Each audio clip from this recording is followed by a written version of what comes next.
Welcome to UberCube, the podcast where we discuss all things cube, but with refreshments.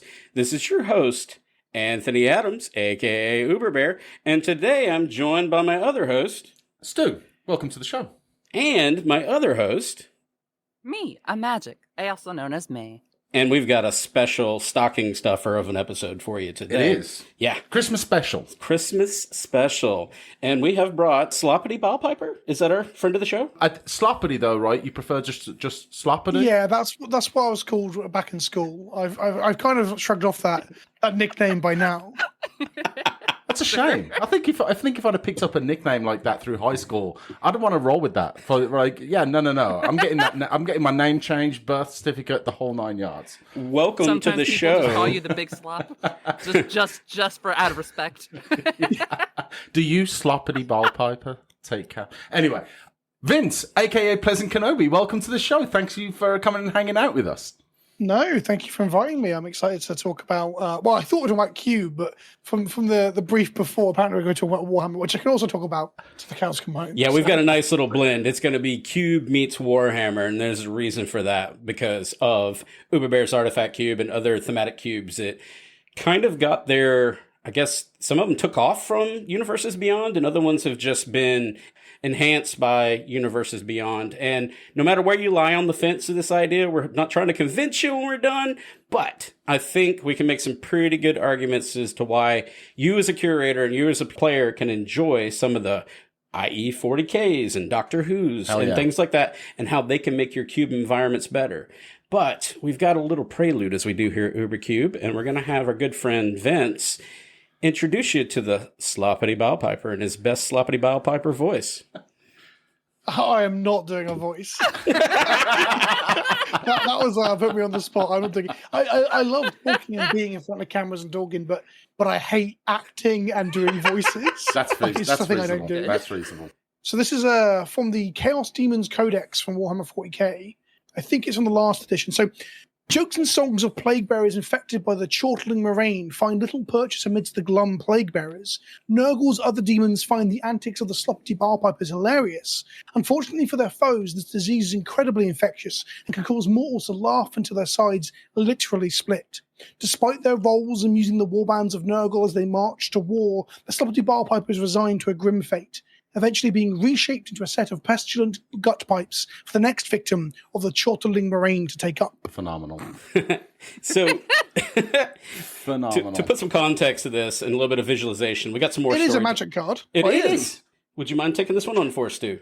It's me, Sloppity Ballpiper. For 3 colours and a black, you get a creature, demon. Don't you know? I'm a free. And I got jolly gut pipes. 2, you tap me, sacrifice a creature, and the next creature got you cuts its turn as Cascade.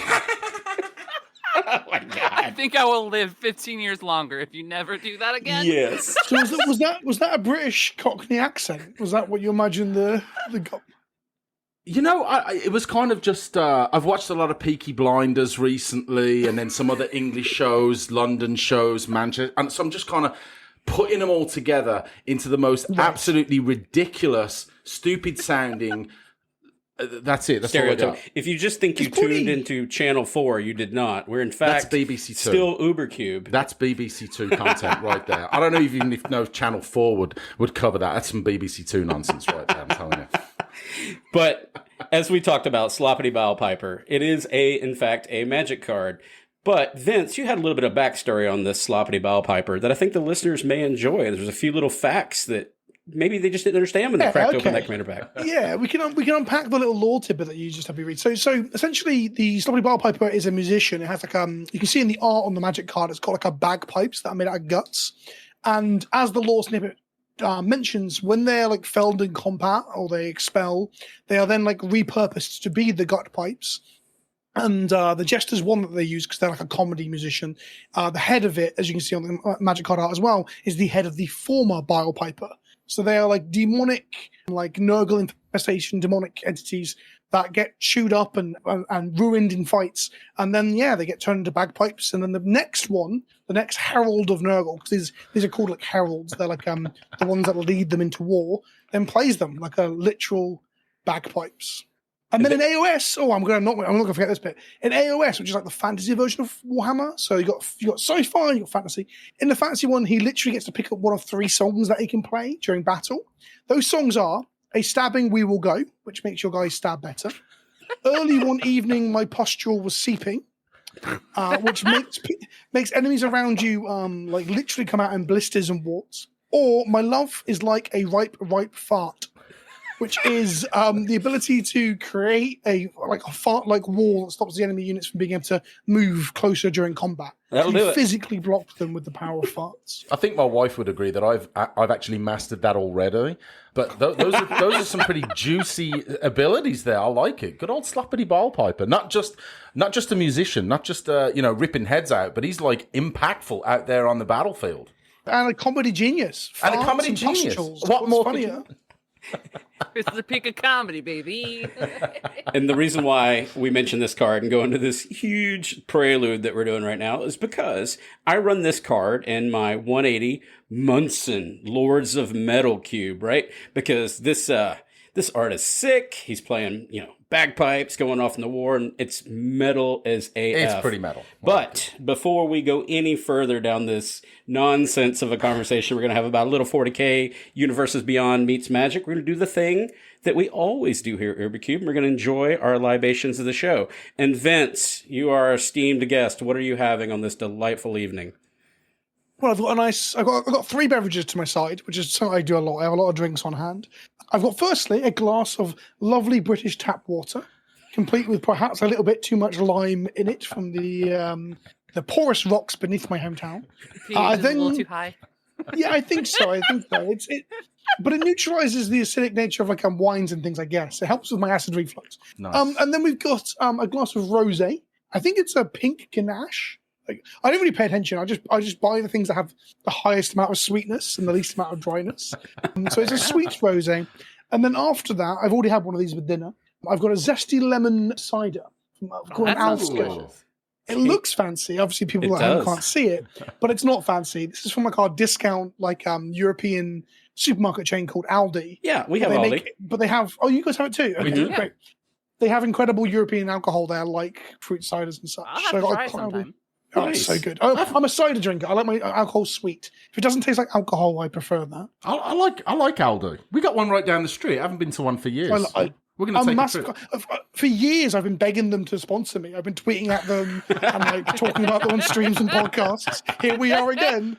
So if someone who works for Aldi somewhere can Just go after your forward this competition, podcast Lidl. yeah. Oh, Lidl haven't got anything on Aldi. Aldi has better meats, better sweets, better alcohol. Lidl's do have a fresh bakery though in the UK. Every Lidl's has a fresh bakery. It's their unique selling point to try and contend with Aldi. Nice. Aldi is still better. They just need to start selling sloppity ball pipers. They do. I feel like they're missing out on their market right there. Let's get on with it. You guys are aware of the centre aisle of Lidl's and Aldi, where it's just random shit. So Yes, yes. It'd be a box of spanners and a bag that looks like a dog or whatever. Imagine this random surplus Warhammer kits in there. God, I'd be all over that like a dog on chips. May, what are Stu, you how having about on you? this wonderful evening? No, I put Stu on the spot first. Fight me. All right. Stu, what are you drinking? I'm going with my what is now a classic. I got my hidden pipe coffee porter from the Raleigh Brewing Company. May. Okay, now Back I at guess ya. I'll take my turn. Thank you, Anthony, for considering me. I care about you very much. I am having a Cabernet because I can be a little bit of a wine snob if I want as a treat. So I am You're having... a wine snob, and I'm here not even knowing what wine's called. At least the glass has I'm got not a stem, actually a wine okay? So I'm having a Wicked Weed Brewing Dr. Dank Daily Haze. As you can see, we're going to have a lot of fun here during this particular episode. So just buckle up, listeners, and let's just have some fun. It's going to be loosey-goosey. I told Vince before we coming in, we're going to have a blast, and we're going to talk about a couple of passions he has, magic and 40K and Universes Beyond, and how they all kind of come together. I think actually our ultimate, at the rate that we are right now, is can we continue to pronounce Sloppity Ball Piper by the end of this episode? That's going to be sort of the benchmark to You gotta say it how 3 times in a successful. row. Yes, exactly. Sloppy So- ball, Piper. Sloppy ball. Nope. All right, May's already failed. May's already gone. All right, I'm going to crack it. Let's crack them open. Let's go. I can do that. So, Vince, tell us about, so this year, 2023, was your first foray into CubeCon. And we've had a bunch of other guests on here that have been to CubeCon. Either this was their first year or last year, they've been there for both years. We'd love to hear, what your experience was. Tell us, what you felt about the event and, even, a great memory that you had from the event. So I got invited out to QCon by Jeremy, and I snapped his hand off. I was like, "Yep, I'm coming out. Sounds amazing," because I'm a big fan of Cube. Don't get to do it that much in paper. There's a little bit of a local scene growing around me. So when I got out there, I didn't really know what to expect. When I learned about what the main event was before I got there, I was like, "This sounds too good to be true. This can't be a real thing. We get to play curated Cube environments from passionate creators." And I got there, and you can, and everyone was really chill, and the atmosphere was incredibly positive, and it was it was refreshing because it didn't feel like a normal GP of old or the MagicCon main events or whatever, because everyone's so relaxed. But it was still a firing main event with judge staff on hand and several hundred Magic players all going to the tables and drafting Cube environments. It was phenomenal. It exceeded my expectations in every possible way, because I just assumed this sounds too ambitious. I like the app, the online web interface for picking your cubes and stuff is a stroke of genius, because as Magic players, we all know that the IT integration with events is normally doggers, right? It's just not good. So that was phenomenal too. So just every day, morning, afternoon, and one of the evening drafts I did, every time I was just sat there thinking, how lucky am I to be able to be at an event like this? And I really hope it goes from strength to strength. And I'm going to try and get out for the next one as well, because it's so unique. There's just nothing else like it in Magic, especially as we all clamber for more events and complain there's not enough events or Wizards aren't supporting the events and stuff. Seeing something like this grow organically out of community passion is incredible. Yeah, and I will say... I felt like I'm doing a sales pitch. I wasn't, but it's a good one. It's a good honestly, one. What you just said is that's the feedback that we get from basically everyone that went to this year as well as last year. And I will say, I don't want to say I doubted the organisers, but I will say that, last year, 2022 was the first one. We thought, okay, this is a lot to manage. Even there was 170 almost people that was at the 2022 one. So thinking, it's still a lot of people. It's still a lot that you've got to manage and organise. And that went incredibly well. And then in 2023, now you've got a lot more people, more cubes, more stuff going on, and it still just seemed to go so nicely. And I love, like you say, the whole community thing, right? Everybody's there, everybody's passionate. There is that sense of people are competitive there, right? People do go there to want to win, but it's different from a competitive event, like a modern or a legacy or a vintage, where you're only there really to win, unless you're playing in a side event. So I think that's what I love. The vibe was so magical. And it was kind of like a buckle up for all the curators too, right? May experience this too, because I had UberBear's Artifact Cube in 2022. And I have revised it whenever you came back. I was honored that you played that one first. That was ultra exciting for me, to be honest with you. But May experienced this. I experienced this. And my good friend Sandwich, we all had featured cubes. The fact that the CubeCon doubled and then more players came in, and the visibility, and people like yourself and, Reed Duke and all these other individuals. Yeah, they all showed up to play some Magic. And, as curators, we're like, oh my God, I hope I got this right. Because you feel like maybe this one card, it'll be this one card that'll unhinge your entire environment, right, May? You know what I'm talking about? Oh my God, I added a Palantir of Ornthok at the last second. It's going to destroy me. It didn't, but it didn't. It worked out. You got lucky. I got lucky. I dodged a bullet. Lucky. Agatha Soul Cauldron dodged a bullet. But it was fantastic that you got to draft my cube, and I was just honored that I got to walk around and see you playing it. I walked over at one point, and I'm jumping ahead of the show notes, and I introduced myself, and you were in the middle of a match, and I saw you with Manglehorn and Crystal Shard bouncing it. Yeah. You got to see me actually doing the thing.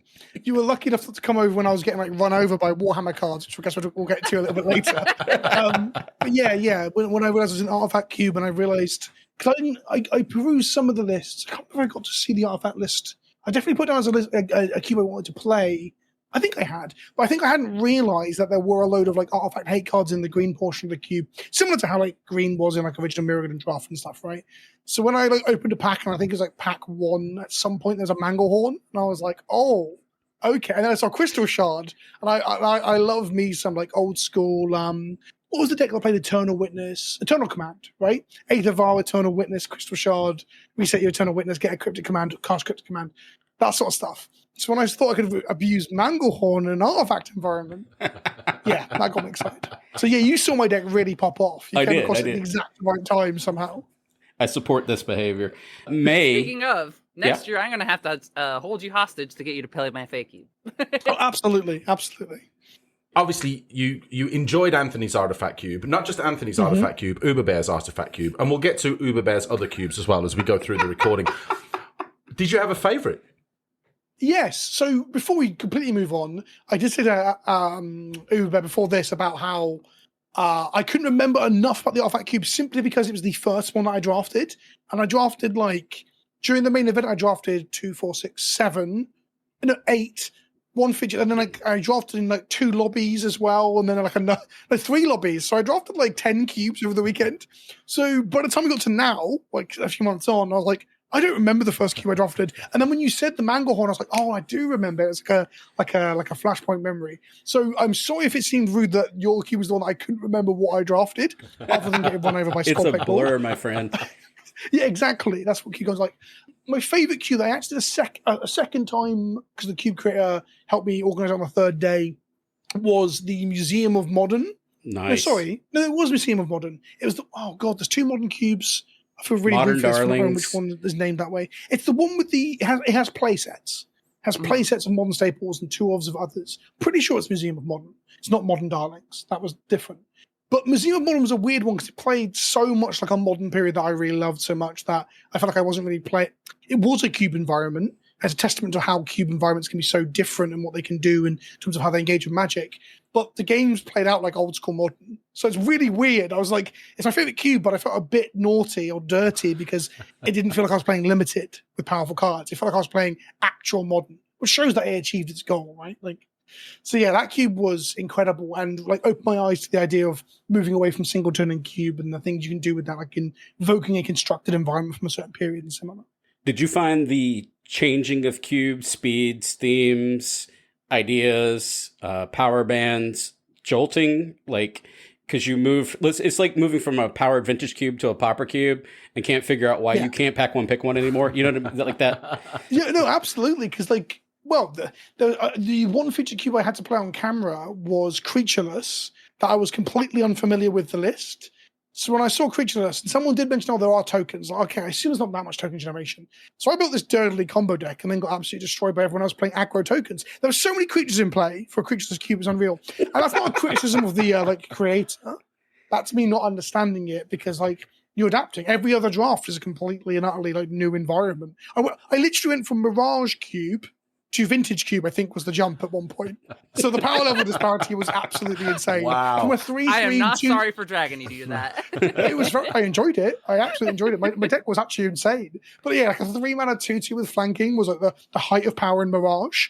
And the next one, I'm Black Lotus natural ordering or a Woodfall Primus on turn 1 or whatever. It's massive disparity. That's cool. So I kind of want to dig into the point of this episode. It's the universes beyond, right? And we're going to talk about a few cards because it was an experience that you mentioned to me while drafting my cube, aka Uberbear. While you were drafting my cube, that you said, "Hey, some of these Necron cards are really crushing me," right? And I assure you, they're still there, and I can defend this tooth and nail. But I thought it would be neat for the listeners to hear. Let me ask you just a core question. I just want to ask you a blank question. How do you feel, Vince, as a person, and what is Universes Beyond? How do you feel about the existence of the idea? Sure. So it's interesting that you want to do an episode of a podcast where Universes Beyond is the focus, the topic, because if you're not ragging on it, there's a lot of viewers that are going to turn off. There's a portion of viewership that will turn off or be confrontational to the idea, right? Yep. Because we all know there's a large portion of the Magic community that are very vocally annoyed at any time that we do things that are non-Magic. Personally, I actually love it. I absolutely love Universes Beyond. I'm completely sold on it. Across the board. I wasn't sold on it with Walking Dead because there were so many issues initially, right? It was mechanically unique, only available in foil, small time window. There's just every possible issue you could have with a product, they just laid it into one. But after that, we started getting like print to demand constructed decks where you're not like random lotterying stuff. You're getting cards getting reskinned back into Magic and just fixing all the issues that everyone had. So I was cold initially, warmed up to it very quickly, and now I just love it. Like to the point that the Doctor Who decks were so exciting in terms of just the mechanical like play pieces for Magic. They're so complicated and interesting and weird that I fell in love with some of the designs. And I've historically hated Doctor Who. And then I'm not alone. There's two British folks that hate Doctor Who, folks. I'm not a Doctor Who fan either. Yeah. But I went back and started watching it. Because like Gavin Verhey is an amazing person. I love him. And him and the Prof both rubbed off on me like, there's got to be something here. And then that plus the Magic set, I started watching it. And now I'm like a Doctor Who convert. I'm like 4 or 5 seasons into rewatching New Who. I love it. So weirdly, Universes Beyond has got me into another property that I thought I didn't like. So I am all aboard Universes Beyond. I generally think Magic as a rule system is very, very good at allowing designers to create interesting designs that fit the theme of a outside IP. I kind of follow the same track, right? I did buy The Walking Dead, but I didn't buy it to play Magic with it. I was a Walking Dead fan. And I did eventually build the Daryl Commander deck, which that's a topic for another episode, only because he's got that cool coif. But I saw in the idea of printing Magic cards that weren't purist or weren't in alignment with the fantastical idea of what we're used to, the mythical beings, and I guess the Dominaria look of things, all things, right? It gave me more outlets as a person that likes to design thematic cubes, right? Even outside of the artifact cube. When I reference the Sloppity Bowpiper, it isn't the best card in the world. It just happens to be a band member and you have to read, I'm going to ask you when we're done with this episode to check out my Munson Cube, Lords of Metal. I wrote an entire ticket around the card Joven for a tribute band getting together to play, and Sloppity Bowpiper is in the band.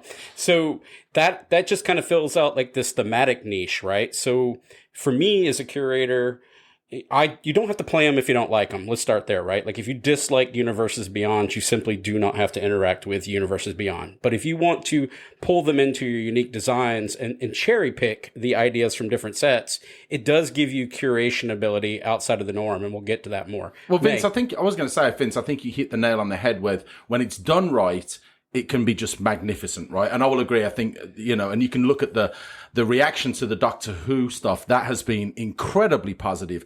I also didn't like The Walking Dead, and I was a little cold on the whole crossover thing. But I think for me, the egregiousness agree with the negative points of if it's a unique card and it's difficult to acquire and so on and so forth. But also, I have a bit of a problem. Have you seen there is the Evil Dead? I love it, but they didn't. I love the Evil Dead. Yeah. I bought the Secret Lair, but I have issues. Why is Ash a pure steel paladin? You had a whole episode on this. Yeah, I'm not going to buy it just for that reason. I want Ash. I want him. I don't play much Commander, but when I do, I want Ash at the top with the boomstick, and I want to build a whole deck around him. I don't want him to be just like slotted in the 99. Like, come on, let me play with my boy. So I wasn't going to buy. And then I started writing the video and I was talking about all the references in the other cards and like how good I thought the art was and so on and so on. And I convinced myself in a video that I was moaning about Ash not being legendary to buy the Secret Lair. And I bought the Secret Lair between like writing the script and recording the actual audio to make the video. Okay. Because I was like, oh, all of the rest of it's so good. The really only miss is that somehow one of the like most well-known like horror front lead characters is somehow non-legendary, and people were making excuses left, right, and center in my comments, but most of the excuses didn't really fit. No. Ask me. May. To be fair, I had this problem since Ikoria when we had the Godzilla cards, and they showed me Luminous Broodmoth because I love me some Mothra, and it's just like, that is not a legendary. I can't have this as a commander. What are you doing to me, Isn't there like multiple Godzillas that aren't legendary? Yeah. Like, Yeah. the king of monsters, the one of one titan, is just like all of them. Yeah, that's Give me one my thing. Mothra deck. One thing about the secret layers is always a little weird. Is it draws me in with I want Ash, but pure steel paladin. While in Uberbear's artifact cube, Ash doesn't fit in my cube. So I get this weird like I don't know what to do with this card, so I can't order it. There's a really cool alternative situation to that, is that if you are building a horror themed cube, pure steel paladin now becomes more fitting to your cube because you've now got an Ash shotgun overhead draped in blood and sweat. Which I do have. Thematically looking. Exactly. So it's really interesting that the secret layers, because something that I talked about at CubeCon that I've made no progress on was that CubeCon encouraged me to start thinking about a science fiction cube. So the idea was that I'd do only cards that are like science fiction tropes. So I try and make each. I've literally not done enough of it, so don't ask me too many questions about this. But like the blue-black identity would be paranoia, and I'd go with the paranoia stories of when there's like doppelgangers on your ship and stuff like that. So it'd be clones, things like that. And then we'd have like titans and kaiju for another bit with the green blue, and so on and so on.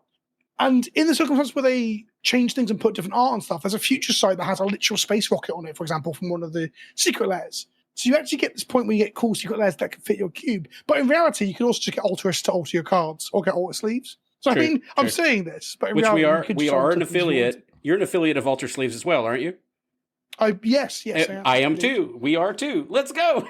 Alter Sleeves. Get your alter Casual sleeves. Get your Alter Sleeves, people. Let's get that shill out. If you've got a food cube, there's one of my alter sleeves from years ago that I got commissioned by an artist. Is from years ago, last year or the year before. Is create a hoof behemoth coming over the tree line, but it's a giant leg of ham. Perfect. Just coming through the tree line. Okay, I'll be looking this because up. you've got to go ham. So yeah, you can do that with alter sleeves. So it's not all at the mercy of wizards, but I guess it's an interesting thing to. If you stick to original printings of art, it kind of gives you this it gives you some design limitations, I guess, which I think is interesting. I don't know. Oh yeah, I think that was a it big is, yeah. part of me with the Fae Cube, where I have to stick within the theme of I care about fairy tales, folk tales, fables, etc. And getting certain secret layers or etc. let me play with cards that normally I don't. And I'm glad that we get to explore those spaces. Like, even though I don't really consider like Lord of the Rings classic fairy tale, a lot of those cards tend to fit that fable narrative in the way that I need. So I was able to. It's the last work great with a few fairy cards. tale, arguably. Yeah. Would you I can agree. alter cards or get alter sleeves to make cards fit Fairy Cube? Would you what's a thing that doesn't fit that could? Any sort of royalty from a different plane? I don't know. One of the leaders from Mirrodin, who's currently like metal and all that sort of stuff, would you get them if they fit an archetype or mechanical identity? Would you get them altered sleeve to fit into the Fairy Cube? See, I actually have a very specific story because I tend to be a little bit more particular about it just because when you submit it for the main event, you just have to have legal cards. So if I want to introduce it, it has to be like altered. And I really, really needed Thought Scour in there. And the original art for Thought Scour is just guy getting his why are you showing me Ashnod's coupon? He wants you to get him a beer. Just passing it over to. I was just passing it over. Keep going. Is this? Are you telling that we're having a drinks break in the middle of her story? No. I don't know why. Hey, like this is like just. Stu just likes to pass Ashnod's Anyway, coupon around Just during like to pass episodes. Ashnod's coupons. So with Thought Scour, it's like this character getting his head drilled in with his brain Yeah, it's a exposed very and gory, whatnot. like borderline body horror, like lobotomy. exactly, Right? and it's just like it's not very fairy tale. But then I got the reprint of it that had fairies on it, and I was just like, I'm excited for this. This is perfect. This is exactly what I needed, and I was able to slot that in. And instead of just sitting down and being like, I probably could have just altered it. I personally struggle with this idea. This has been set upon me. Like, I have a fem cube where everything has to be a woman. It's the entire cube design must be female or woman, period. And I cannot bring myself to take an artifact and mod it to have an image. It feels like I'm cheating the spirit of the cube. So I will wait 25 years to get the print of Gilded Lotus that now has the young, beautiful, woman on the card, or a young lady. And it fits the vibe of the cube, but I don't want to just. If for me, it feels like cheating sometimes. I'll mod a card, but I don't want to cheat to make the card fit the theme to force it in, even if it's functional. Because that's kind of where I'm at with the idea of doing the science fiction cube. Is that if I used alters and everything is game and everything is legal, I might bend it for if there's a card that I really thought drove home both the story, like I said, the science fiction trope plus mechanical identity. So I needed a card to really make the clone archetype, which is, I don't know how that's an archetype. I really haven't figured this out. But how to make that actually work, then I'd consider it, getting a Lazav changed to look like an evil Spock or something. I don't know.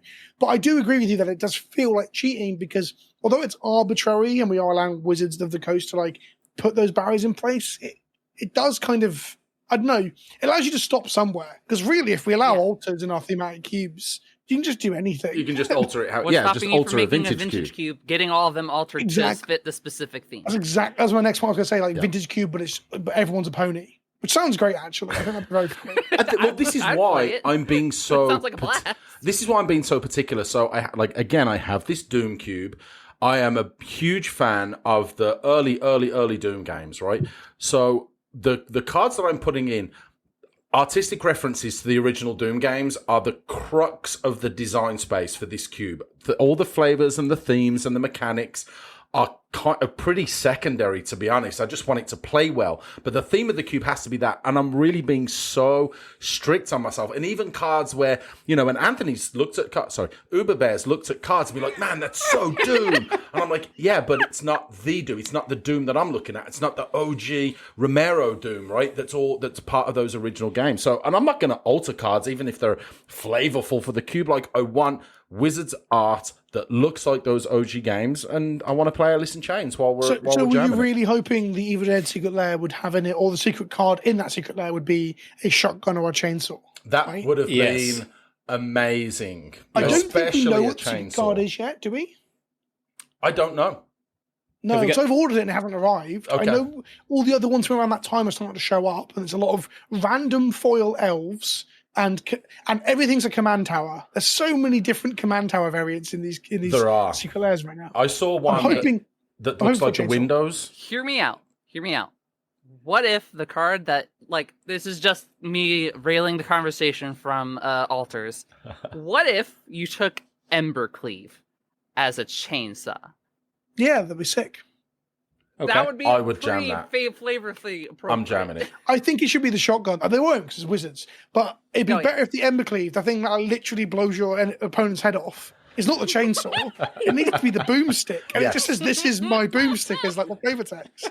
It'd be so. I would good. get that altar sleeves. I would get that. I would get some altar for that. It would just be boomstick. But yeah, that's the kind of flavor that I'm going for, right? That's important to the design. So we'll see. It's interesting how, as curators, we're not just latching on to the mechanical aspects. Like, this is a good card. Yeah, that's easy enough, right? Like, that's something we do. But also, we're looking very much for it to be in the context from our artistic perspective. If we've all talked about it, it all matters. We don't want to cheat. That's no one putting those rules of restriction on us except for ourselves. I mean, we can all agree with that, all of us, right? Yeah. Yeah. And But yet, it's still there. it's so experience driven. Like, something like this is a pack. Like, Anthony's talked about. UberBears talked about the Munson cube, right? It's metal, right? So we're putting on, right? Let's put some Pantera on, some Metallica, some Meshuggah, right? We want to get angry. We want to play those kind of cards. I am and I'm a big video game music nerd. So I want to play the Doom cube. I'll put some metal on. I'll put some music on that's appropriate. But you know what I want to put on? Right. I want to put on the old Doom music. Let's put that I've on got while a we're tangent drafting. for you. I've got a tangent for you. So Hit the us. band Inferi, they're a death metal band, a death metal band from know. America. They're great. I've seen them live twice now because every time I'm in the UK, I go and hang out. We play Commander before we play. Their latest single, Tainted Pact, named after the Magic card. I bought the T-shirt from their merch booth, which has art on it, or it has Tainted Pact on it. The artist that did the art is the artist that did the Kaldheim and the Phyrexian lands in Magic. So there is a T-shirt that you can buy that has Tainted Pact written on it, because that's a song name, that has art by a Magic artist, which by a death metal band. So that T-shirt should probably be in your repertoire for when you bring the metal cube somewhere. Hell Because yeah. it's so many finding it. crossovers and everything. I love Those it. boys are great. I love Three it. of them play Magic. So big shout out. Very cool. Nice. So, kind of one of the sticking points we've had is Universes Beyond or Secret Lair or whatever you want to call it, right? All these expansions. If it's not for you, bear with us, right? But if you're a cube curator and you're looking for opportunities to maybe find a cool idea, because I've been inspired, we've all talked about this, like a card comes out and it inspires you, right? Well, I want to ask, we have a 40K aficionado. And you, as the expert, Vince, because I had to Google this stuff. I didn't know what I was doing. You had to explain to us how the points work. I mean, I immediately latched on. Is it like? Is it like Canlander? Is it like Canlander? Get 1 point for a Black Loader. Not really, no. But my question for you is: did Magic the IP do justice to the 40K when they developed the cards? In your opinion, from being outside the game. Like 90% of it, yeah. Like I think they really smashed it with the vast majority of Magic cards. They're really, really good in terms of like just making you feel like they were either the character themselves, what they did mechanically within the game itself, which they didn't focus too much on because the mechanics of the cards changed so drastically. Like what Celebrity Bile Piper does in 10th edition is so different to what he did in 9th. So they don't focus on that because weirdly, Bile Piper was the one where I don't know is other than the whole there's a disease that makes people laugh and then they recycle his body parts.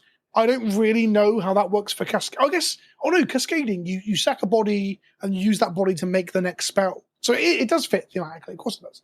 So there are most of them all fit. But that right there, I've just realized as we've talked about it, I've just processed how the Bile Piper works in terms of his lore, his canonical identity. So basically, 95% of them were all hits. I have one bugbear, which actually fits our previous conversation, that Magnus the Red, who is like the greatest psyker in the universe other than the Emperor. And he is this big, huge, like I think he's like 14-foot tall, half chicken, powerful wizard. And his magic card actually just outright sucks. It's like a bad 6-mana like young PZ. So I got an altarist to alter. I'll show you on camera. The viewers at home can't see it. We can describe it the best we can. I mean, I'm just hung up on 14-foot Actually, better chicken. put it on the screen. I'll take a picture. We can put it in the show notes. Let's do that. Yes, because I'm making a video about this, but I haven't got around to it yet. So this is a Niv-Mizzet the Firemind, who's one of my very first commanders. And I've had him altered to be Magnus the Red. Got it. There we go. So because Niv-Mizzet the Firemind is a combo-centric, powerful powerhouse for 6-mana magic card, right? Right. I know Perun is better, but Perun... This is the original, right? This is the OG. Yeah, the OG. So Magnus should have been this. Magnus should have had the power to kill gods with his spells. So I was so annoyed by how weak the Magnus the Red in the 40k one was. I went and commissioned a physical repaint of one of my favorite magic cards of all time. So on the whole, 95% really on flavor in terms of power level and like what they do and stuff. A few misses, mainly with the chaos.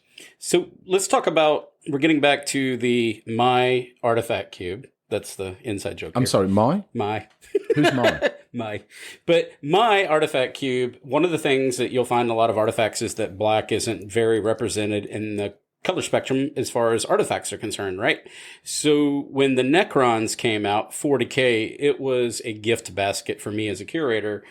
That's kind of the point I'm driving home here is I would have never thought of that. I was always on the struggle bus trying to fill out the black section within that cube with some classic Magic cards, right? But when this came out, I remember this was right before CubeCon #1, and this set was released like a couple of weeks before CubeCon actually launched, and I was emailing John Terrell going, please, dude, please, let me put these cards in here. He's like, I don't know. Like, I'm in there in the mail, man. Like, I'm checking the tracking numbers. He's like, well, have you considered removing them from the list? I'm like, my cube's going to suck. If I, like, literally, because black had no identity until Warhammer 40K. And we've got some cool cards, like, and I'm going to ask you about a few of these, but we got, like, and I'm not going to read them. They'll be in our show notes, and you're welcome to look these up on Scryfall because they are a word soup. Maybe we'll pick a few of them. But Chronomancer I'm already reading it. I'm just going to do it. Chronomancer, 1 colorless and 1 black. You get an artifact creature, Necron Wizard, flying. Atomic Transmutation. Pay 1, tap, sacrifice another artifact, draw a card, then has Unearth for 2 colorless and 1 black. This was just an interesting, and it's a 1/1 flyer. This was just an interesting card to add to an artifact cube because it allowed black to actually start doing some of that Rakdos sacrifice, right? And then the Unearth is a really cool ability, and it just filled out a lot of slots. It gave me an opportunity as a curator to expand outside of the not so great. I mean, I got the occasional artifact. I had some pieces. I'd have to look in the Wayback Machine, but I could tell you that my options beforehand were like some really bad Mirrodin cards or something that just checked like it gets bigger and it's a 0/1 flyer X artifacts. It was terrible. Well, this is a cool card. It flies, which is amazing. Awesome. It has Unearth, which is pretty nice. Yeah. And you can sacrifice another artifact. And that other artifact being sacrificed, that might have a benefit. And you get to draw a card. You know what I really, really like to do when I'm playing Magic? Sacrifice your creatures. Love drawing cards. Love drawing cards. So I'm kind of getting Unearthing 1/1 flyers. That's my favorite thing to with do. 1/1 flyers, exactly. So, Vince, how about this next card? I want to ask, are these individuals present in the game of 40K or are these unique names? Yes, absolutely everything you see there. Actually, Actually, Anakir, which is one of the legendaries we might talk about in a minute, might not actually have a model anymore because he's super old. But yeah, all of these are present in the main canon and stories and the books and stuff. And then all of them have units that have data sheets, so they've all got playable rules. They're all models you can build and paint and then play on the tabletop with rules. They do that for pretty much everything. There's a handful of cards that don't have actual units, but it's very few and far between. I will be the first to admit, and I'm going to ask you to read this card just for the listeners, but this card is busted, the second card on the list, and I admit this is a curator. Yeah, I think it's absolutely designed for a 4-player environment. So when you are playing in a non-4-player environment and they slam it, you're like, oh, I guess I'm dead.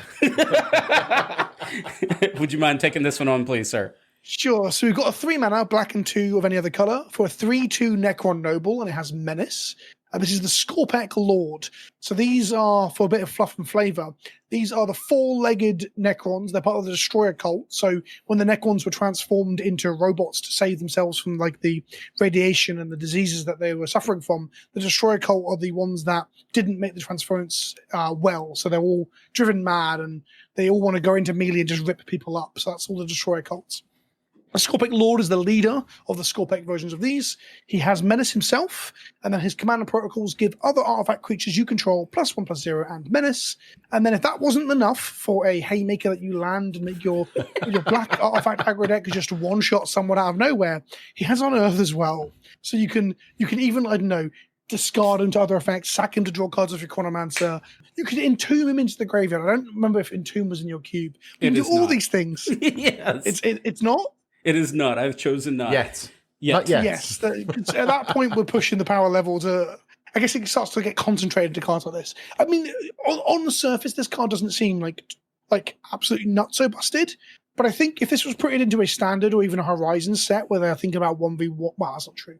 Horizons thinks a lot about Commander. But anywhere where it's meant to be a 1v1 environment, I think this guy is statted rather aggressively for a 3-drop Lord. It's the Menace to all your creatures that is the bit that's really good, right? The +1 buff is fine. The Menace is... Giving Menace to all your bodies. There's another artifact in Warhammer. It's the Rosarius, the Inquisitorial Rosarius. I don't know if that's in your artifact cube. It's just equipment, and then equipment to a creature, and then when you attack, you create a 2/2 Space Marine, and then all your creatures gain Menace. I don't know why that artifact equipment gives all your creatures Menace. But again, it's just like and no one expects it, no one remembers it. It's just giving all your creatures Menace is unbelievably good. It's strong. It's probably not quite as good as getting anything Trample, but it's probably only one rung down, right? Yeah. So this goes like an overrun on a stick. It is. And the reason why it's in here, and you brought it up, versus the Space Marine, is because that unique token, reference our tokens episode with John Terrell, that's currently out as we're recording right now, believe it or not.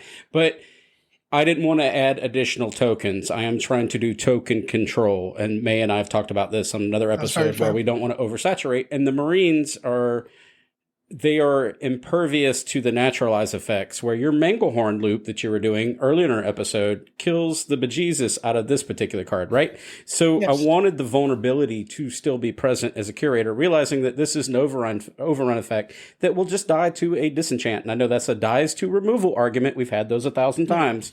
But I do have ways to kill this. So I want these threats to be threatening, but also vulnerable at the same time. And it gives some game to black aggro as well, which we've also talked about in recent episodes, right? Make black aggro great again. It's kind of lost its luster. Some of the cards aren't. That's with Justin Parnell, and that would have come out by next week, which is currently now. We're time jumping. We're warping. Jumping. We're Doctor Whoing. We're Doctor Whoing. Get the TARDIS. Get the TARDIS. So record, I don't think this card is like come out of the cube. It's just an interesting conversation to be had about how a lot of the Universes Beyond stuff is designed. Like, I guess Lord of the Rings was our first time seeing Universes Beyond designed not for Commander, for the most part, because there was a draft environment there that was very good. There was also the One Ring and Bowmasters, I guess, but let's not get into that too much. So a lot of these cards are absolutely 100% designed around a 4-player environment, and because they never go into Modern or Standard, they don't really care how powerful they are in a 1v1 scenario, because Legacy and Vintage has all the power checks to not really give a crap about how powerful these are. So when we get into these cube environments where we're limited, it becomes this interesting conversation about checking if the commander cards, and this has not been anything, it's not unique to Universes Beyond, right? Nope. We've had commander cards impacting Cube, Vintage, and Legacy for like Lelia, since 2011. Fractured So 12 years Identity. at this True point. Name Nemesis. The conversation. Yeah, should the start very there. first set had True Name and Scoobs, Yep. and those were pretty impactful Magic cards. Yep. Those aren't 1v1 and cards. Flusterstorm as well. So I just think it's an interesting conversation to be had because, like, True Name Nemesis is a good example of this too. Inside of Magic, where it's not designed for 1v1. So then, how much does it warp 1v1 when it's involved? So I don't think Scorpic Lord is unbeatable.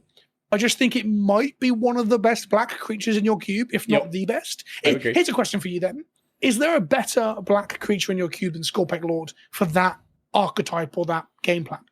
No, not for the overrun. As far as the best card, as far as utility function, these aren't going to be on the same spectrum. Let's go ahead and put that out. But I'm not going to steal Endcar from you, but I am going to say Necron Deathmark for 3 colorless and 2 black. Get an artifact creature Necron Flash Synoptic Disintegrator. When Necron Deathmark enters the battlefield, destroy up to 1 target creature and target player mills 3 cards for a 5/3. The abilities have got such cool names as well. Like, that's one of the other things. Like, Synoptic Disintegrator. Like, how awesome That's the is Necron that? full stop. They've love all it. got technology that is in canon. They're absolutely unbelievably broken. So like they are more technology advanced than anyone. They are just they were a race that basically were winning at life, and then they started to lose when the warp came about and Chaos Gods started showing up. They're like, let's go to sleep for 1,000 years, let everyone kill each other and wake up.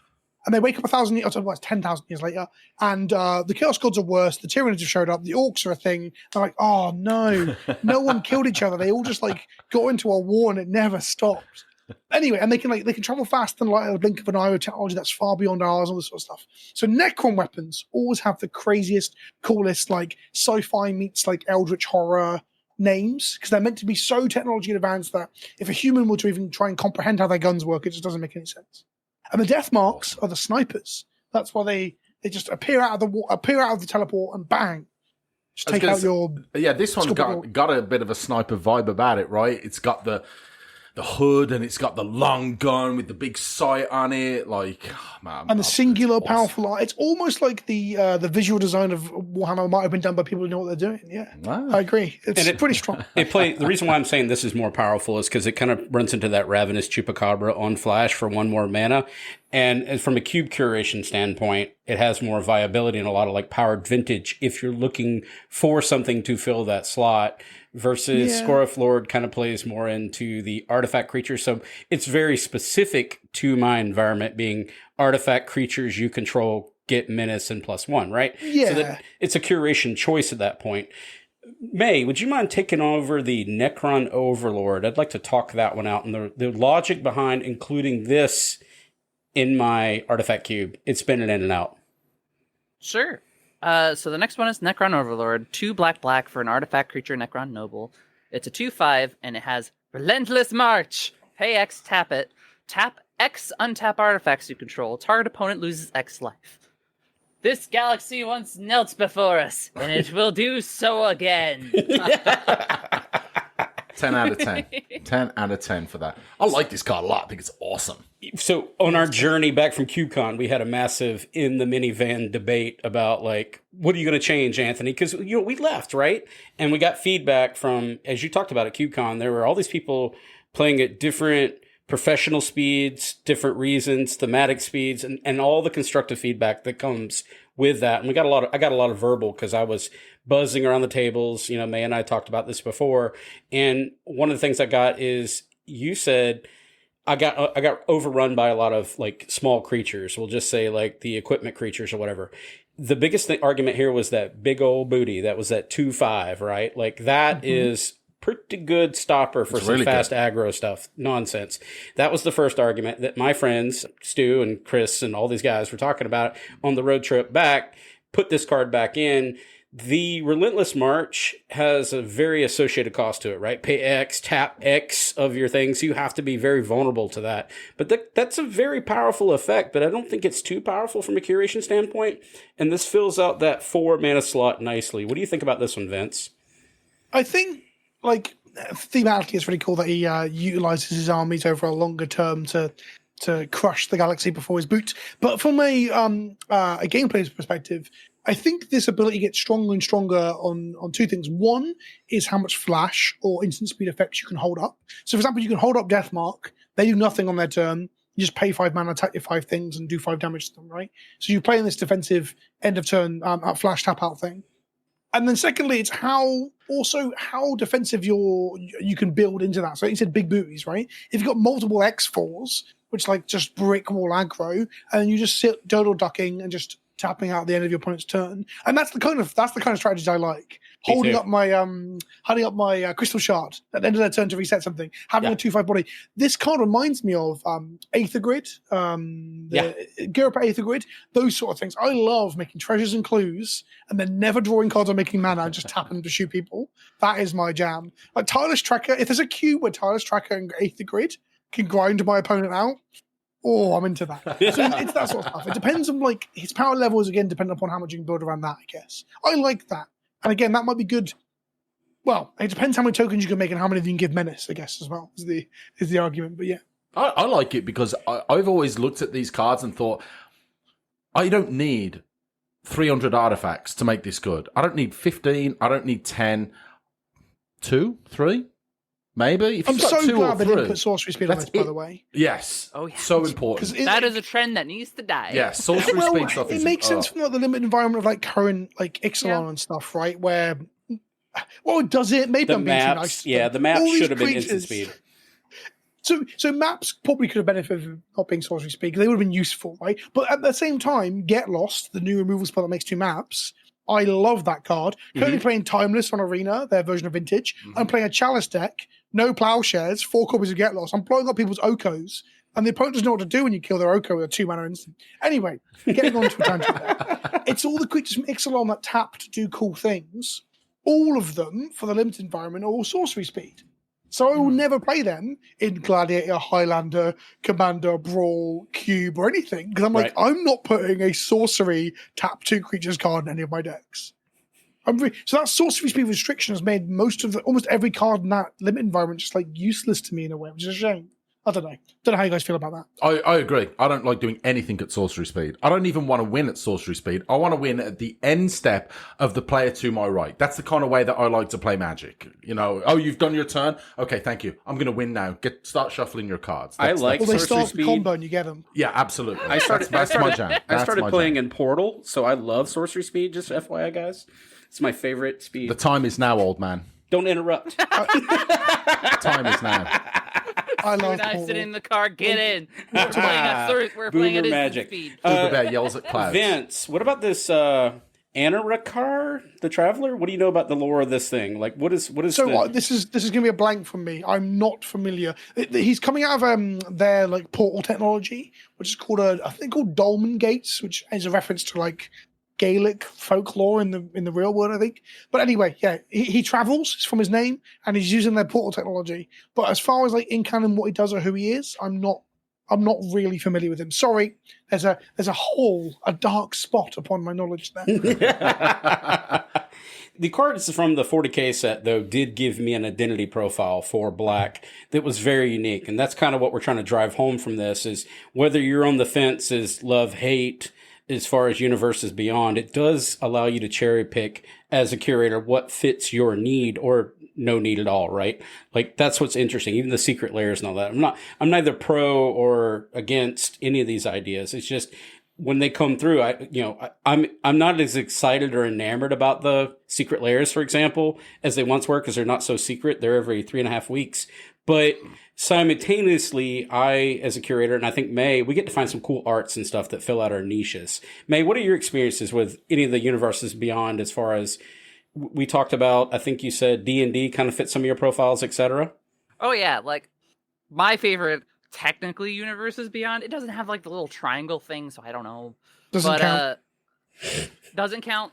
If we were to do a format, which I really want to do, by the way, where you play 4 of Universes Beyond cards, the AFR does not count, and then Battle of Baldur's Gate is also non-triangle, right? So I wouldn't include that either. Personally, why would we not count it? Right? Personally, yeah, it's like it's not magic, but it's magic adjacent. So is that how we qualify whether or not these align? Well, there's D&D books of So here's the thing: you get D&D books of Magic settings, right?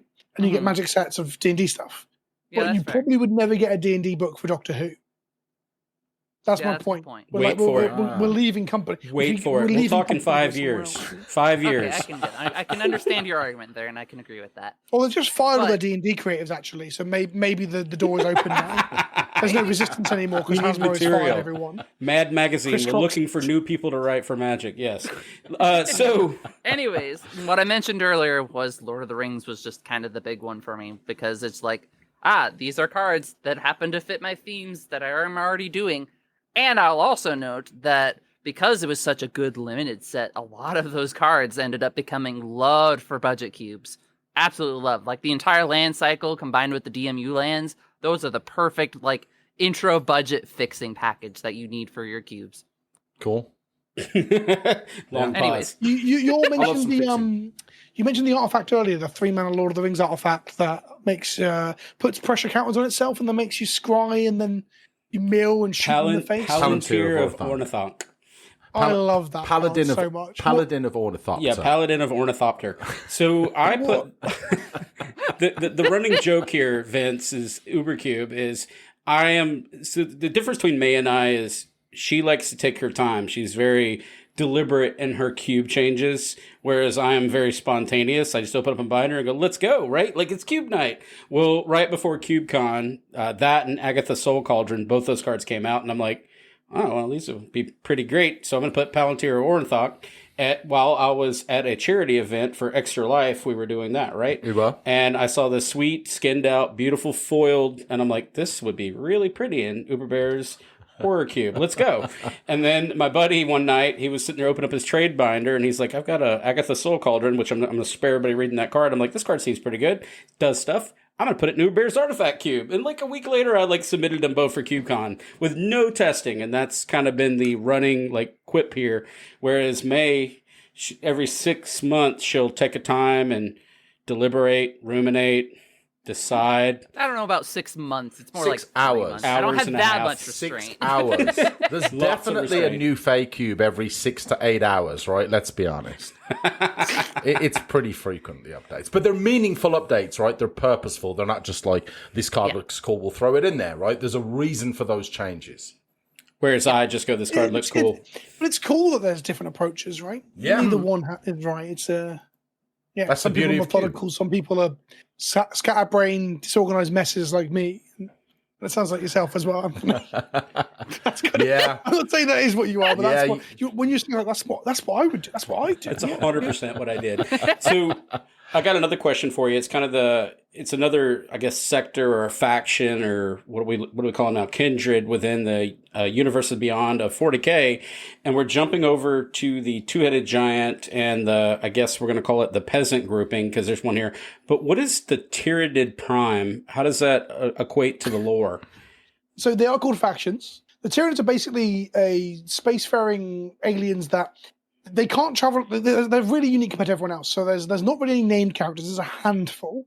They don't travel at the speed of light. They slowly like crawl into like real space through like hundreds of years. So like that makes them unique in that sense. And they're also a threat from beyond the galaxy. So the idea is that there's a theory outside the Milky Way, everything has been eaten by the Tyranids. No one else is left.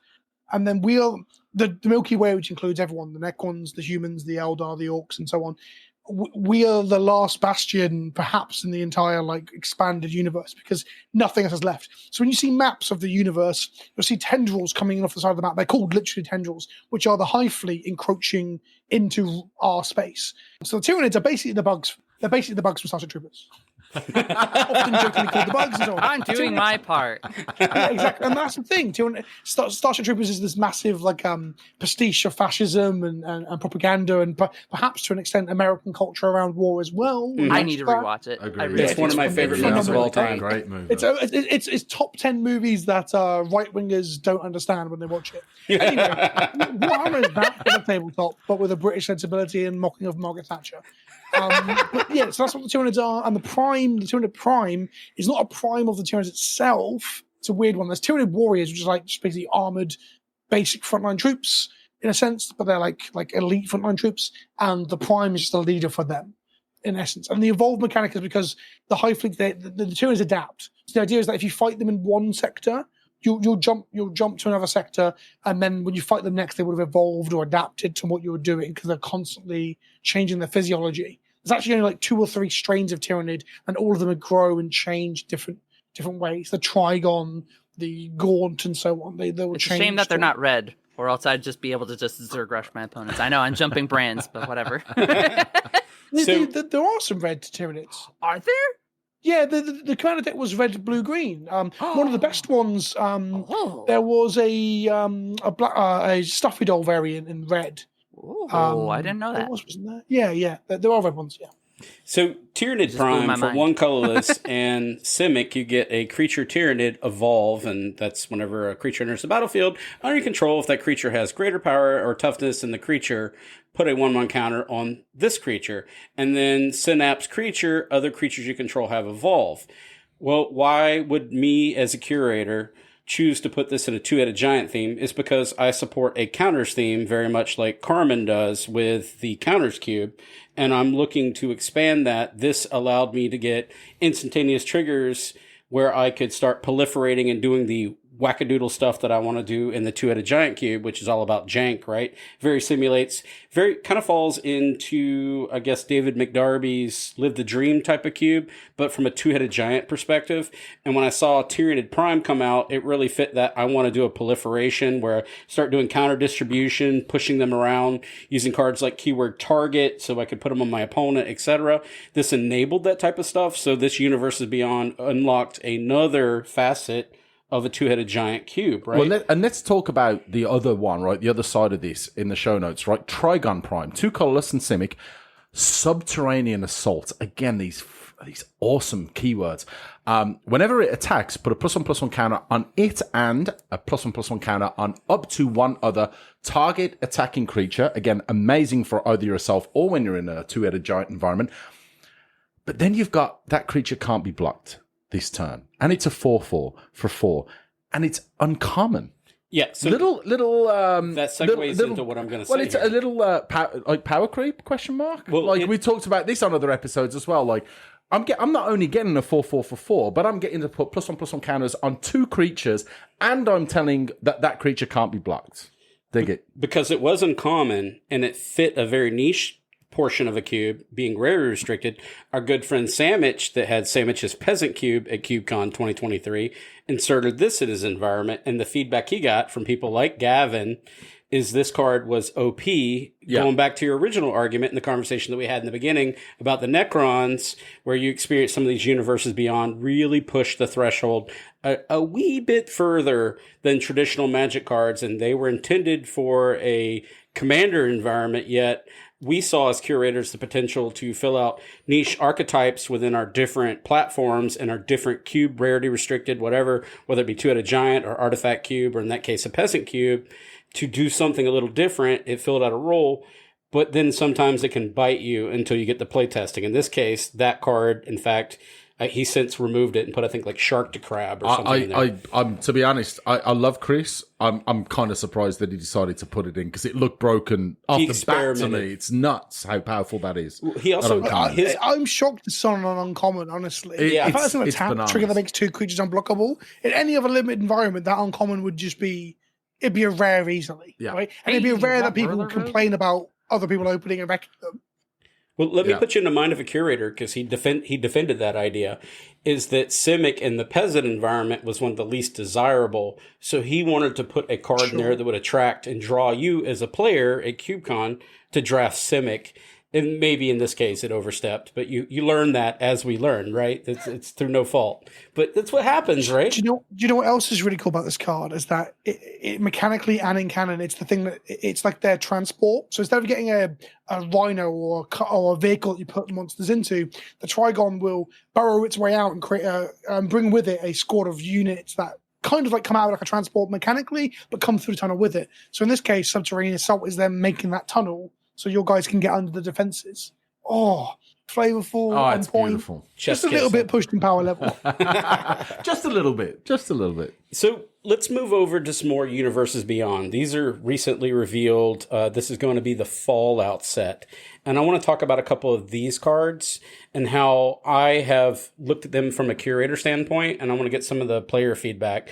And the first card that I want to cover is Radstorm. For 3 colorless and 1 blue, you get an instant Storm, Proliferate. I just led into this idea talking about, again, Uber Bear's 2-headed giant cube. I gotta have some branding, man. I'm sorry, but like when I'm looking at stuff like Tyranid Prime and Trigon Prime, which I don't run Trigon Prime, I wanted to push the counter themes.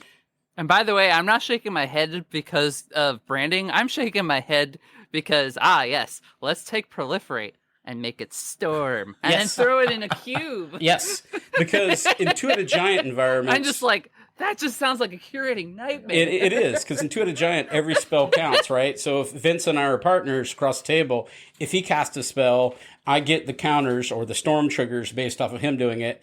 I only run this, and I will run this, in combination with Squirrel Storm, or Chatter Storm, excuse me, where I'm producing all these squirrels, right? So it's just like flavor nonsense.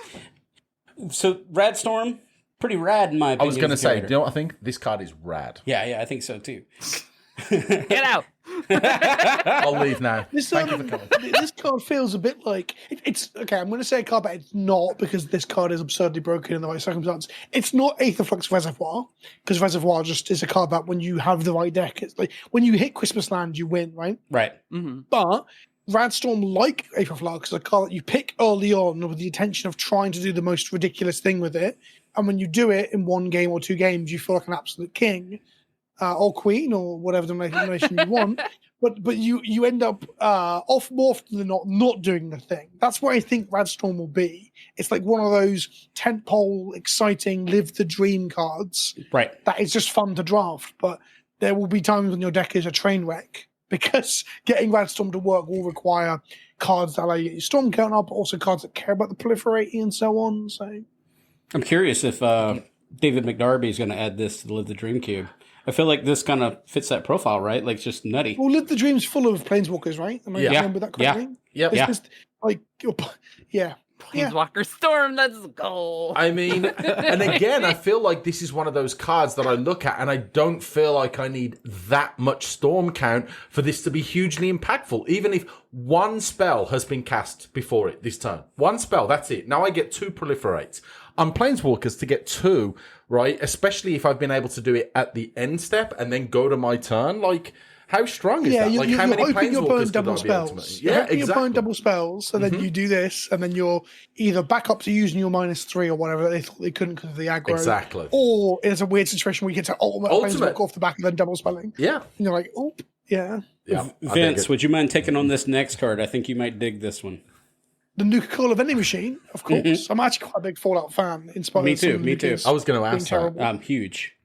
Yeah, big. I'm thinking of getting a Vault Boy tattoo at some point. Nice. So I might get it to coincide with the release of this, which make me look like a right weird fanboy. But anyway, the Nuka-Cola vending machine is a 3-mana artifact that has the ability to tap for 1 mana and itself to create a food token. And then whenever you sacrifice a food token, you get to create a treasure token. So this is emulating the idea that you can pay the machine to get a bottle of Nuka-Cola, and then you drink that cola, and you end up with a bottle cap, which is, for some reason, the currency in the future of all parts of America after the nuclear war. Originally intended to only be the currency just because there was a Nuka-Cola factory in California or whatever it was for Fallout 1. But then they were like, actually, it's also the currency on the other side of the country too, for arbitrary reasons. Nostalgia bait, really. But maybe we're getting too into the weeds of Fallout. I love this is Fallout. good for me because I've like, okay. It's one of my favorite games. Yeah, and I don't want to segue off into video games that I've never played. I've never played World of Warcraft. I've never played any Fallout games. I've never played any Dark Souls games or any Elder Scrolls, Morrowindy kind of. Like, I've never played any of those games. I love them. As a Magic nerd, what do you play? Honestly, not much anymore, but I used to be really into... I used to play a lot of Counter-Strike, and I was playing a bit of Escape from Tarkov up until fairly recently, but those are kind of been so you're an FPS nerd? Yes. Yeah. It's the Doom Cube. But for me... all tracks. Doom into Counter-Strike. Exactly. Where's your Counter-Strike cube at? I don't know if I can make a Counter-Strike 2, but dude, I actually, this There's is how no much, balaclavas and smoke grenades. this is how much of a nerd I am. So I think it was on the Epic site, you can buy Doom 64, and I had a Nintendo 64 back in the day, and Doom on the 64 was like, I loved playing it. And it went on sale, it was like $1.29, and I have it. And I challenged myself to play through the entire of Doom 64 on the hardest setting without getting hit. Not once, until the final level. Not getting hit, not once. I don't even know if that's That possible. sounds like an exercise in pain and suffering. Like sounds God you mode. don't It like took a while, yourself. but I did it. Yeah, I did a lot of hiding. It was good. No, you got to be All aggro. of the If you're Doom, you Dooms got to and be all of the aggro. Quakes. Oh no, so all the Dooms and Quake 1 and 2 are all on Game Pass. So if you're listening to this and you've never played Doom or Quake and you want to and you own Game Pass on PC or Xbox, you can right now. There you go. There's Papa PK's big tip. Papa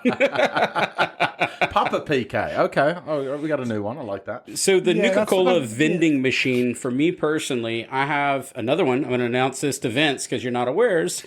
I have the Monopoly. I've designed a cube that I'm currently at 180, going to expand to 360, working on with a good friend of ours, ChillMTG, that's also a YouTuber, to build out this economic-based type of cube that I have where everything has to be monetary, etc. But and it's all treasures. Everything has to give you treasures. But I like the idea of your food now being reconstructed and recontextualized into treasures, consumed, if you will, right?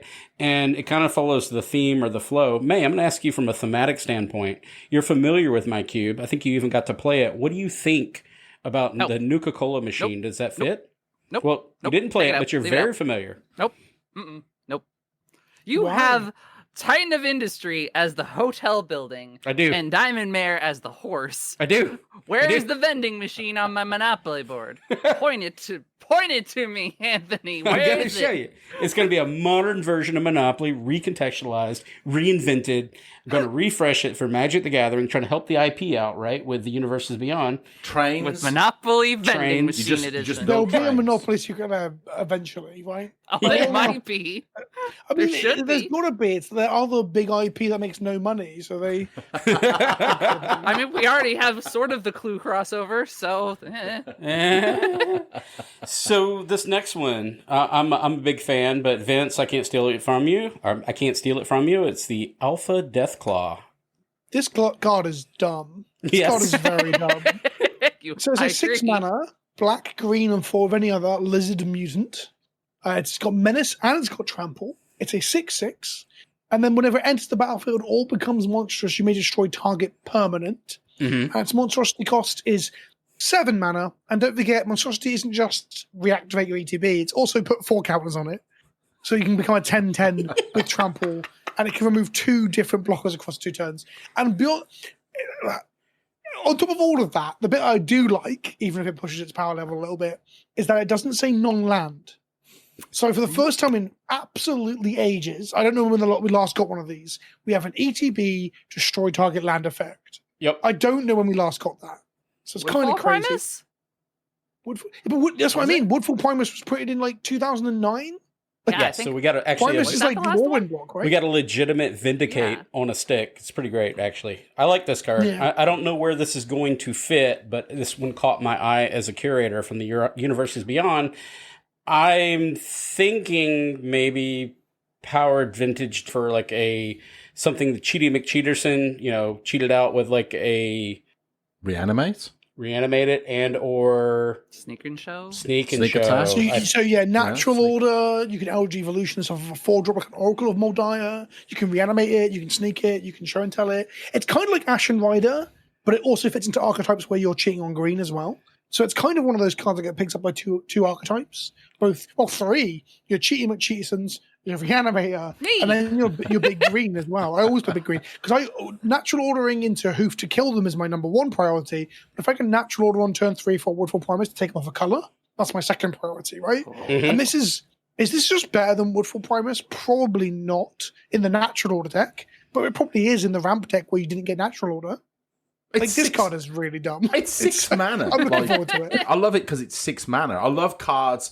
I love the Cheaterton cards that are very castable as well, right? So we talked about Grave Titan not too long ago, right? Grave Titan, even in a reanimate deck, I don't need to reanimate Grave Titan. I can cast it fairly easily with all the fast mana. This at 6 mana is very, very castable. So, and again, I love the fact that you mentioned about land destruction. I am a fun is a zero sum kind of player. I am very, very happy to take all of your land base, your mana away from you, and just sit there cackling while I cast my spells, and you look at your hand and complain about, well, this isn't magic. I can't cast my spells. I think you'll find me stopping you from searching your library and wastelanding you is absolutely the best kind of magic. Yeah, so me as a curator, though, I'm very choice in those fields that I will allow, right? Like, so for me, this is Vintage Cube, Powered Vintage Cube. I don't want to include this, even though it has monstrous in it, say Matuta Giant Cube, because I have no desire as a curator to blow up lands or go to those extremes, so it doesn't fit the fun context of that environment and how I want my players to react to it. Whereas my vintage power cube, I'm okay with everything you both just said because it's a different vibe, right? It's an acceptable zero. It's kind of like a rule zero type of play style in that point, right? So I don't want to push those levels outside of that. So I think it's very choice. That's fair.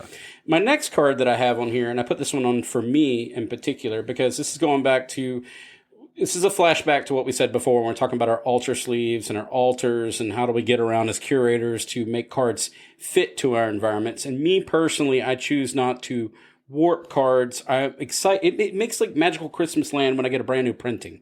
So I'm always looking forward to a card that will make a cube better. And I have a cube that May has helped me rebrand and rework, the Fem cube that we talked about before, where it's all women and females in the magic multiverse and celebrating the idea of that, right? Preordain for 1 colorless and a sorcery, get scry 2, then draw a card. This is a very powerful magic card that's known to the community. But recently in the Doctor Who set, they printed an art with women on it. And for me, it's like, that's my excitement level. Whenever I'm looking at these universes beyond and I'm seeing these new cards that are being released, when I get to see a card like this, it's like the Blood Artist recently, and I don't know what set that was, where they recontextualized it as a woman. I got to add it to the Fem cube, whereas before it was completely... Wasn't that Midnight Vow? Yeah, it was. Exactly. And before that, it was just relegated to my horror cube, etc. But I like to not cheat forward and get these cards altered or any kind of modifications of a card to make it fit. So the universe... Did you know this isn't the first Fem preordain? Is it not?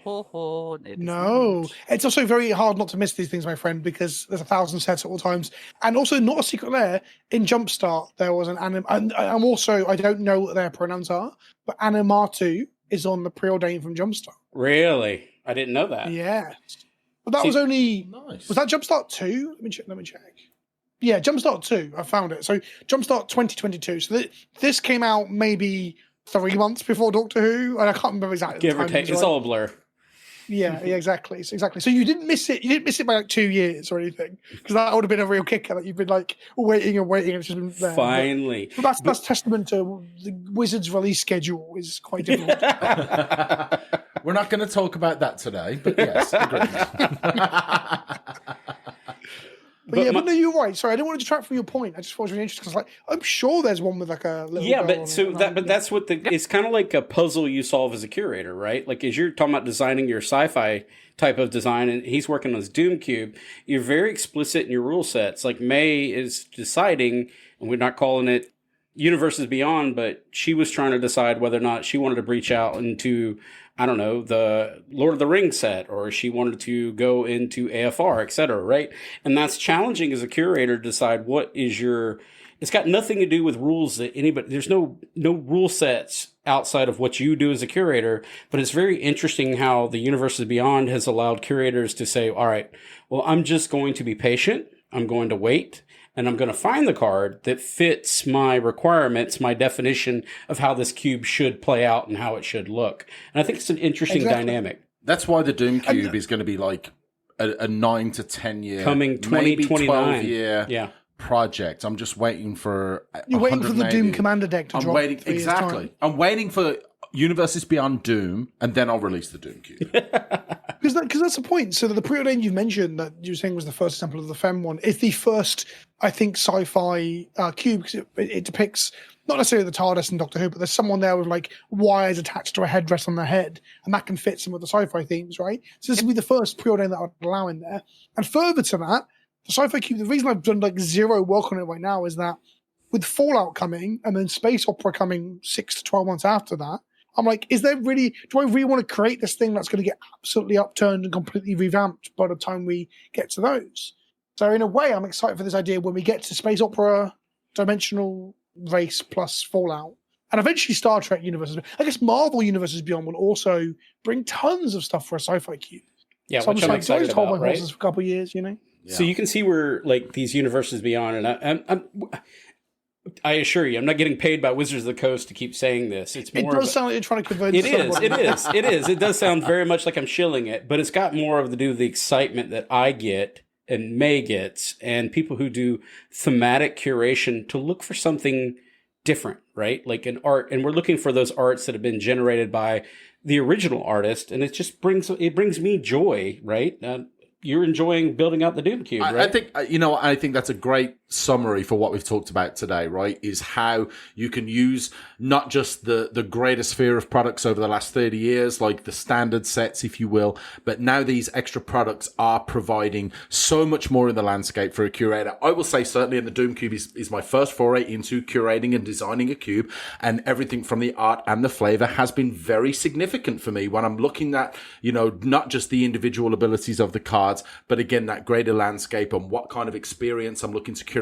Everything from what do I want people to see on the card, the art, the abilities, the music that I'm playing when I pull this box out, right? That's got, Romero and, a cool design on it. And here's what we're going to do today. And you hear, doom, doom, doom, doom, doom. And they all, Y'all have no idea how hard it was for me to resist adding Princess Bride things. Absolutely. Yeah, like that's super cool. And again, like going all the way back, there's a lot of people out there that do have a very negative opinion about Universes Beyond, about this, this cross-pollination of IP. And a lot of people are fairly purist about Magic, right? They want Magic to be about Magic, and they don't want to see Transformers and Walking Dead characters and all that on their Magic cards. But ultimately, has it been a bad thing for the game? I don't think so.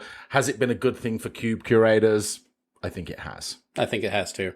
Vince, you have any final thoughts on this topic? I guess I'd add that like we've all basically agreed that we don't like the idea of altering to cheat aesthetic principles. But if you do want to do that, then just remember that is absolutely an option, because Cube is like this really interesting playground where you really get to engage in Magic in a way you don't get in other formats. Even I guess Commander is the closest because we make themed Commander decks, right? You can alter stuff. So don't let that dissuade you to want to do that. The other thing that I was going to like jump to a little bit is that beyond the aesthetic stuff, because we talked so much about themes and aesthetics, is that the Universes Beyond stuff brings so many mechanical identities that are so unique and interesting. Like, it's so obvious that the designers, like, God, I've had 4 drinks, I can't remember his name, the lead designer for the Warhammer set, and then Gavin on Doctor Who, it's very obvious that they've had a lot of fun designing things that are way more interesting and complicated in terms of like how they work within Magic. That's not a criticism, that's a positive for me as someone who likes complicated Magic. Both Warhammer and Doctor Who do all these weird, crazy things you don't see in normal precons. They remind me of like Time Spiral and blocks like that. So you get all this weird stuff, cards like Don't Blink and like Cyber Conversion from Doctor Who, for example. So if you want to make an interesting cube environment, whether that be powered, unpowered, or even a lower power level, I think cutting off those mechanical identities is probably just removing so many interesting tools to making weird archetypes tick or weird strategies tick. Cool. And we're going to go ahead and let's get some socials going here. And we're going to start out with Vince, actually. I was going to say, do you have... Do you have any, Vince? Do you have any followers? We're going to help you out here. Do you have a yeah, channel? I stream on Twitch sometimes. I Okay. guess. Anywhere else? Once I every post Tuesdays. pictures of my dog on Instagram sometimes. Yeah, so I've got a Magic YouTube channel. So if you Pleasant Kenobi is my Magic YouTube channel where I make videos. You'll see between 3 and 7 videos a week. I make a lot of content, and it's basically the most holistic look at Magic possible. I cover pretty much everything except for perhaps Standard. And even then I touch upon that. So every format, I talk about culture, finance, the company, everything, absolutely everything. And if you want Warhammer stuff, PK's War Room, which is my tabletop wargaming channel. And then you can also follow me on Twitter, where I just upset people by being very outspoken about pretty much everything. So yeah, they're probably my socials you want to check me out on. Yeah. And you got a Cool Stuff Inc. also too, right? You got an affiliation. Yeah. With So them? Cool Stuff Inc. are one of my main sponsors. So CoolStuffInc.com. If you use Cool Stuff Inc. to buy singles or seal product, use the code Kenobi at checkout. Get 5% off the order. Help support the show. If you buy anything Karlov Manor, you will get a unique bespoke. I say not unique and bespoke. There's thousands of them, but you get a Pleasant Kenobi Orc Army token, which is me stood on a rock in front of the Orc army, and I've got a dog under one arm, my shirt is torn, and my hand has been replaced with a smoking milk carton. It's an Evil Dead riff. I love it. I'll show you guys it in a moment after we finish. Is this your first time actually like leading an Orc army, or will you actually do that in a future life? Well, actually, I played Orcs competitively in 40k. I went for one at GT recently with them, so I've been known to lead the war, as it's called. So I want to go ahead and this has been amazing. Thank you, Vince. You've been an absolutely just delightful guest. You're a treasure to the community. Yes, you're gonna have to take some of this now. You're gonna have to get some of the homages to Vince, but we appreciate everything you do for the community. We truly do, and for being outspoken and honest, honest, raw, and truthful. Right? Yeah. I mean, I couldn't really summarize it more. Like, we appreciate you. We're excited about having you on the show because you represent, well, everything we don't say on the show. I didn't notice when I mentioned release schedules. You were like, well, anyway, moving on. So let's go ahead and give a shout out. We got some Patreons that are very important to us. Yeah, I'm going to give a huge shout out to our Patreons, Chris, Nicholas, Stephen, Preston, and Sam. Huge love out to you guys for your continued support of the show. We love you guys. Thank you very much again for your ongoing support. And if you love the show, we would truly appreciate it. Give us a 5-star review on your chosen podcast platform. And you can also use our affiliate link at altersleeves.com/UberCube. Get 5% off your purchase. And Pleasant Kenobi has one too. Go ahead and give us yours. Is it / I think it's Kenobi. This is the problem because people always do the wrong codes. It's either PK, it's either Pleasant Kenobi or Kenobi. I think it's Kenobi. That sounds really bad. It's only because I've had 4 drinks, and I've also been dealing with a video today with a sponsor with a different code. I'm sorry, everybody. We will add it It's official late. when we're 10. done. But you know what? Ultra Sleeves is amazing. So when we kind of summarize this whole show and about making the cube your own, and when Vince made a very just valid point about we're doing the Universes Beyond, but maybe you don't want to wait for that, Ultra Sleeves does give you the option to make the cube your own sooner than later and support your local artist for altars, right? Like, this is all a thing. I can't even speak enough to that idea. The other thing, so 2 things there. One, absolutely support your artists, because Secret Lairs are absolutely removing work from altruists. Mm-hmm. So to allow them to then make money on a platform like Ultra Slaves is incredible. And 2, if you really hate Universes Beyond and you feel like the existence of a Trigon Prime in your, I don't know, your theme cube ruins the aesthetics of Magic, you could just alter sleeve it to not look like a Trigon Prime. That option is there as well to try and fix your aesthetics if you feel like. Yeah. If you don't want Rick Astley or whatever he is from The Walking Dead ruining aesthetics, just change him to a Pickle Rick or whatever. I don't know. If you want Ash to be a legendary, I'm sure you can find it. I kind of want Rick Astley on a Magic card now. I'm not going to lie. Who will we get first, Rick Astley or Pickle Rick? Or which one will we get Ricky first? Martin. Ricky Martin. We're going to get Ricky Martin altars.